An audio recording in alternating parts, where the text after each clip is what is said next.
ഭാര്യയും ഭർത്താവും തമ്മിലുള്ള സൗന്ദര്യ പിണക്കങ്ങളെല്ലാം സാധാരണയായിട്ട് നടക്കുന്ന സംഭവങ്ങളാണില്ലേ.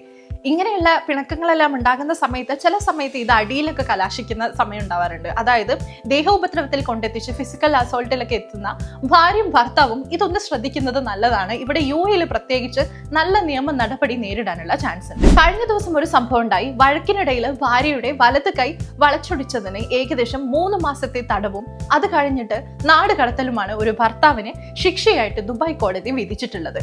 ഈ ആക്രമണത്തിനൊടുവിൽ ഭാര്യയ്ക്ക് ഏകദേശം 3% സ്ഥിര വൈകല്യമുണ്ടായി. ഓപ്പറേഷൻ പോലെയുള്ള വലിയ രീതിയിലുള്ള ചികിത്സ തേടേണ്ടി വരികയും ചെയ്തു. സംഭവം എങ്ങനെയാന്ന് വെച്ചാൽ, ഷെയ്ഖ് റോഡിലൂടെ ഇവര് വാഹനം ഓടിച്ചു പോകുന്നതിനിടക്ക് വാഹനത്തിന്റെ ഉള്ളിൽ വെച്ചിട്ടാണ് ഇവര് പ്രശ്നം ഉണ്ടാകുന്നത്.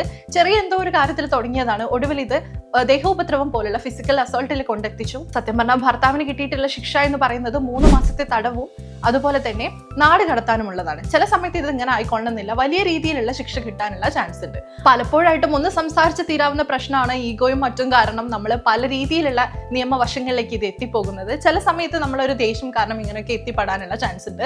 അപ്പോൾ ഇങ്ങനെയുള്ള വഴക്കുകളൊക്കെ ഉണ്ടാക്കുന്ന സമയത്ത് മാക്സിമം സംസാരിച്ച് തീരാവുന്ന പ്രശ്നങ്ങളാകുമ്പോൾ അങ്ങനെയെല്ലാം തീർക്കാൻ നോക്കുന്നതാണ് നല്ലത്, പ്രത്യേകിച്ച് ഇവിടെ യുഎയിൽ.